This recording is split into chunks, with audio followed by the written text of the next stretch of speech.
En el nombre del Padre, y del Hijo, y del Espíritu Santo. Amén. ¿Cómo están, queridos amigos que en estos momentos están viendo este video y esta transmisión que pues es en vivo y luego quedará colgada en los canales digitales? Los saludamos fraternamente, esperando que todas estas charlas sirvan de formación para ustedes y para mí también, que simplemente las estoy reflexionando en voz alta y que también, como dice nuestro Señor, yo te hablo cuando tú hablas, y así les dice a ustedes también.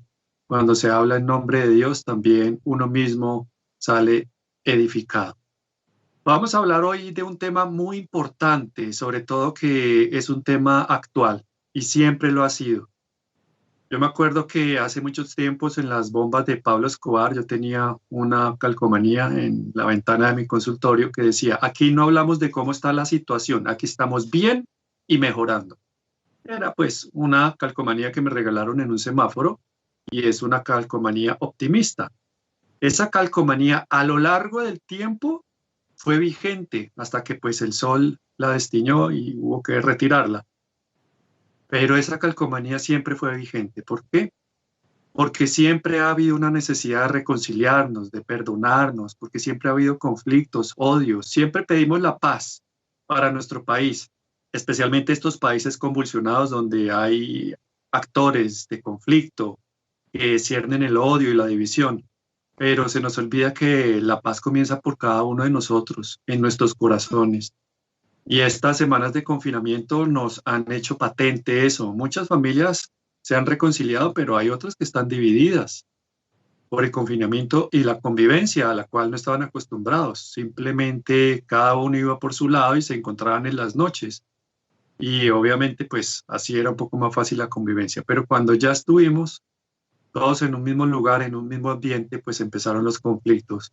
Y necesariamente pues vienen los actos que pueden herir a otras personas. Y es así. Donde hay una persona sola, hay 7 pecados capitales. Donde hay 2, hay 14. Donde hay 3, hay 21. Entonces esas familias donde hay 5, 6, 8 personas, esas comunidades donde hay 50, 100 y 200. Entonces, si vemos, cada uno de nosotros tenemos una historia personal que nos talla y que también hiere a los demás. Entonces, lo mejor que podemos hacer entre nosotros para vivir en paz, en armonía, es perdonarnos. Y de eso es lo que vamos a hablar en este momento, del perdón, el perdón. Si nosotros vamos al Antiguo Testamento, podemos ver el libro del Levítico en el capítulo 18, en los versículos 17 a 22. ¿Y qué se dice ahí? Parafraseado, dice: si tú hieres mortalmente a otra persona, pagarás con tu vida. Si hieres mortalmente a un animal, pagarás animal por animal. Si produces una herida, pagarás fractura por fractura, ojo por ojo, diente por diente. Y esa es la ley del talión. Y nosotros nos escandalizamos con esa ley, pensamos que es demasiado fuerte. Y si vemos, pues era proporcional a la ofensa. Si a mí me ofenden, pues yo tenía derecho de ofender a la otra persona, pero no, nosotros no nos contentamos con eso, le rompemos la cara y acabamos también con su familia. Entonces, la ley era muy precisa: ojo por ojo, diente por diente, fractura por fractura. Entonces, si a mí me sacan un diente, simplemente pido cita con el odontólogo y él con mucho pulsito llega y saca el diente de la otra persona y ya, quedamos en paz. De hecho, ustedes ven que la representación de la justicia es una mujer vendada con una balanza en equilibrio. ¿Qué quiere decir eso? Que cuando tú recibas la misma proporción de dolor que me causaste, estamos en paz. Ese es el código de Hammurabi y que también es la ley del talión. O sea, podríamos ver que ahí no se habla de justicia, como esta representación que estamos diciendo. Ahí se está hablando es de venganza. Entonces tenemos que poner todas las cosas sobre la mesa. Y podemos ver un versículo, que es el versículo de oro del Antiguo Testamento, del libro de oro, el libro de Tobías. Es un libro que está consignado en las Biblias católicas. En las Biblias protestantes no está el libro de Tobías. Y resulta que este libro de Tobías, y especialmente este versículo, todos los padres se los enseñaban a sus hijos en Israel. O sea, a Jesús se lo enseñó San José. ¿Y cuál es ese versículo? Ustedes y yo nos lo sabemos. Y es el versículo de Tobías 4:15. No le hagas a nadie lo que no quieras que te hagan a ti. ¿A ti te gusta que te jalen el pelo? Pues no jales tú el pelo. ¿A ti te gusta que hablen mal de ti? Pues no hables mal tú de los demás. ¿A ti te gusta que te golpeen? Pues no golpees a los demás. Pero entonces Jesús, que aprendió estos versículos por boca de San José, de su papá y de su mamá, la Santísima Virgen María, y lo sabía, pues viene Jesús y lo pone en un sentido positivo, o mejor, un sentido optimista. Y entonces tenemos el texto de Mateo, el capítulo Mateo 4:15, cuando Jesús dice que ya no se trata de hacer el mal a otras personas y evitarlo, sino que de lo que se trata es de hacer todo el bien que nos sea posible. Entonces, este versículo, comparado con Tobías 7:12, este de Mateo 4:15, ¿qué dice? Porque todas esas cosas buenas que tú quieres que te hagan a ti, hazlas tú a los demás, porque eso resume la ley y los profetas. Entonces, como lo vemos, Jesús toma ese pasaje y lo pone en un sentido positivo. Entonces, ¿a ti te gusta que te saluden? Pues saluda tú. Esas personas que dicen, yo voy a un sitio y nadie saluda. Bueno, y yo le pregunto, ¿y usted a cuántos saludó? Ah, no, yo no saludo a nadie porque como no saludan, bueno, pues hay que romper esos paradigmas. Entonces, simplemente se trata de hacer todo el bien que nos sea posible, porque en eso vamos a ser juzgados además. Eso resume la ley y los profetas. Entonces, para vivir en paz, para vivir tranquilos, podemos tener estos versículos. Y bueno, dirá alguien, bueno, se trata también ahora de perdonar. Estamos hablando de una persona que me ha hecho mucho mal a mí. Ya no soy yo el que he hecho el mal, sino a mí me lo han hecho. Y son esas señoras que dicen de pronto a su confesor, le dicen, padre, perdóneme, pero es que yo perdono, pero no olvido.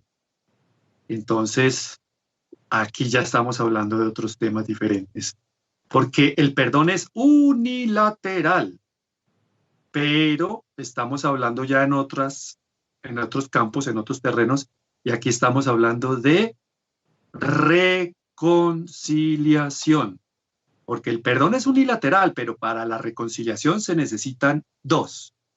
Entonces tenemos el Evangelio de San Lucas, en el capítulo 17, versículos 3 y 4, donde dice también parafraseado, dice, si tu hermano, podríamos decir, si tu esposa, si tu hijo, si tu cónyuge, si tu empleado, si tu patrón, si tu suegra, si tu yerno, si tu tío, etcétera, te ofenden 7 veces en el día y 7 veces arrepentidos se vuelven a ti pidiéndote perdón, los perdonarás.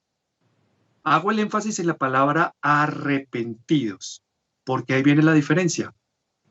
Si a mí me ofenden y la persona arrepentida se vuelve a mí pidiéndome perdón, yo debo perdonarlo, inclusive 7 veces en el día si esa persona 7 veces en el día me ofende. Estamos parafraseando es Lucas capítulo 17, 3 y 4, no confundir con Mateo 18, 21, que son 70 veces 7, que ya lo vamos a ver.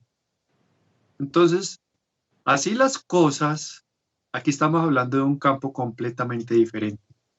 Estamos hablando de reconciliación. Y eso es lo que nos falta a nosotros como país. Las personas que han transgredido las normas, las personas que han transgredido los 10 mandamientos, especialmente el quinto de no matar, no han pedido perdón. Algunos sí, pero la mayoría no. Entonces, si no se pide perdón, no puede haber reconciliación. Los perdonamos, sí, pero para que haya reconciliación se necesita que ellos hagan el caminito que está propuesto en la Iglesia Católica para la reconciliación, y es precisamente a través del sacramento. Ustedes saben que preconciliarmente se hablaba del sacramento el sacramento del perdón. Luego se llamó el sacramento de la penitencia, es decir, de pasar de malo a bueno. Pero ahora se le llama el sacramento de la reconciliación, porque soy yo el que voy a pedirle perdón a Dios para reconciliarme con él. Entonces, así las cosas, pues tenemos ese referente. Y son esos 5 pasos para una buena confesión y para una reconciliación. El primero, el examen de conciencia, es decir, ver en qué he fallado. Segundo, dolor del pecado, o sea, que lo que yo hice me duela. Y tercero, el propósito de hacer cambios, es decir, el propósito de enmienda. Cuarto, pedir perdón. Y tercero, la satisfacción de obra, la penitencia. Esos son los 5 pasos y los vamos a ver muy por encimita cada uno de ellos. El primero, el examen de conciencia, ver en qué fallé. Es importante, y San Ignacio de Loyola, San José María Escrivá de Alaguer, el mismo Padre Pío, dentro de esas 5 normas para el camino de la santidad que él hacía a sus dirigidos, decía que durante unos minutos todos los días debemos hacer un examen de conciencia. Y el examen de conciencia es poliédrico.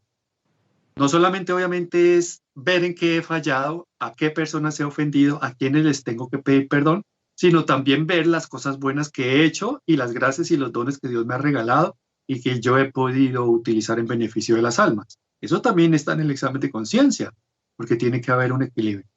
Pero como estamos hablando de perdón, pues yo evidencio eso. Lo segundo, el dolor de los pecados. Dice el texto que cuando Pedro negó a Jesús, él lloró amargamente, dice el texto. Pedro lloró amargamente. ¿Qué quiere decir eso? Que le dolió. Dice la tradición que le salieron canales por las mejillas, por la ofensa que hizo. Y entonces, en ese momento, nosotros también podemos tener un referente. Cuando ofendemos a alguien, tenemos que pensar que a quien hemos ofendido es a Jesús en esa persona. Con eso ya tenemos motivos para estar adoloridos y prepararnos para ser penitentes. El propósito de la enmienda, el propósito de hacer cambios, o sea, que se nos note, cambio de actitud. Tenemos que dejar el orgullo y la soberbia. Pedir perdón. Muchas personas, y obviamente por cliché casi que se vuelve, nosotros ya no pedimos perdón. Nosotros simplemente decimos, lo siento. I'm sorry, decimos. Y eso lo repiten mucho los americanos. Decimos, lo siento, pero no decimos perdón. Y decir lo siento no es pedir perdón. Decir lo siento es una afirmación y es en primera persona. Es el eco del orgullo. Lo siento yo. Sí, me di cuenta que hice algo mal. Pero bueno, tú tienes que entender que yo soy humano y bueno, relájate, tómalo con calma. Y ¿sabes qué? Mira, lo siento, asimílalo. Le doy media vuelta y me voy. Pero se nos olvida que lo más bonito es pedir perdón. Es decir, la palabra, perdóname. Porque ya no es decir, lo siento, que es una afirmación. Es decir, ¿me perdonas? Que es una pregunta. En ese momento yo estoy poniendo mi vida en las manos de esa persona a quien yo ofendí. Son 2 humildades que se encuentran. La mía, que agacha la cabeza, pide perdón, y la otra persona que me da un regalo inmerecido, que es el regalo del perdón, a través de su humildad propia. O sea, son 2 humildades que se encuentran en ese momento. Cuando uno hace ese acto y cuando la otra persona ha hecho ese acto de perdonarme, esa persona para mí se ha convertido en un Dios, entre comillas y con minúscula. Es un Dios para mí. porque es un acto divino. Y no lo digo como algo romántico, un acto divino. No, un acto divino, un acto que viene de Dios, porque el errar es humano, pero el perdonar es divino. Y ya vamos ahorita más adelante a hablar los niveles de perdón. Pues cuando yo pido perdón, prácticamente eso se convierte en un exorcismo. Si es a un ser querido, entrañable, que está cerca de mí, que me ha ayudado y que yo lo ofendí, yo de rodillas le pido perdón. En ese momento el demonio se retira, es prácticamente un exorcismo, no soporta ese acto de humildad. Y el quinto paso es la reparación, la satisfacción de obra, la penitencia. O sea, yo tengo que reparar la ofensa que hice. ¿Cómo? Con mi cambio de actitud. O sea, hacer todo lo contrario, volverme más amoroso, más comprensivo, etcétera. Esos son los pasos para una buena reconciliación. Pero entonces, miremos de dónde viene la palabra perdón. Si ustedes recuerdan en el colegio, nosotros veníamos unas palabritas que se anteponían a otra palabra y le cambiaban totalmente el significado. A esas palabritas se les llamaban las antífonas. Entonces, por ejemplo, algo deseable es algo que yo quiero. Algo indeseable, le pongo la antífona in, le cambio el sentido, es algo que yo no quiero.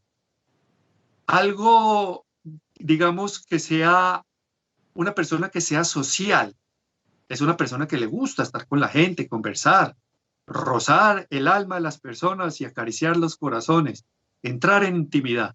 Una persona asocial, si le pongo la antífona A, es de negación, quiere decir una persona que no le gusta a la gente y que vive encerrada, no solamente en su lugar de vivienda, sino en sí mismo. La partícula per, cuando le agregamos esa antífona a algo, por ejemplo, algo durable es algo que tiene longevidad. Algo perdurable es que ya rebasa los límites del tiempo y la gente lo puede utilizar por muchos años.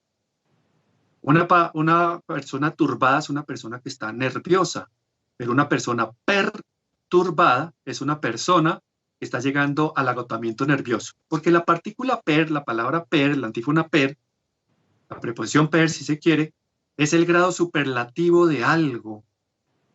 Entonces, la palabra donación quiere decir dar algo. Y la palabra perdón o perdonación, hace la misma palabra, suena horrible. Entonces, pongamos don es dar algo, perdón es el grado superlativo de la donación, o sea, es darlo todo. Por eso la forma de amar de Dios se llama perdón. Esa es la forma de amar de Dios. Se llama perdón. Entonces, podemos tener varios referentes y los tenemos consignados en el Evangelio. Ustedes ven, por ejemplo, ¿se acuerdan esa parábola de un rey que llama a un siervo que tiene una deuda impagable? Siempre nos ha dicho así de esa manera en las homilías de la misa cuando se lee este Evangelio. Era una deuda impagable. ¿Cuánto eran? 10.000 talentos. Y se le perdona la deuda a ese siervo. Y ese siervo se encuentra con otra persona que a su vez a él le deben un dinero. ¿Cuánto? 100 denarios. Y él no perdonó la deuda. El rey se entera, lo manda a llamar y lo manda a la cárcel hasta que pague el último centavo. Siempre nos han dicho que esta es una deuda impagable. Pues estaba una vez en el consultorio con mi prima y nos fuimos a ver cuánto era esa deuda. Y nos pusimos a escudriñar por aquí y por allá. Y estas son las cifras para que podamos entender mucho más este evangelio. ¿Cuáles eran las cifras? Para que nosotros nos entendamos. Un talento corresponde a 21.000 gramos de plata. Un denario corresponde a 4 gramos de plata. Quiere decir que un talento, para ganarse un talento se necesitan 6.000 denarios. O sea, para ganar un talento, un judío debía trabajar 6.000 días, es decir, 20 años.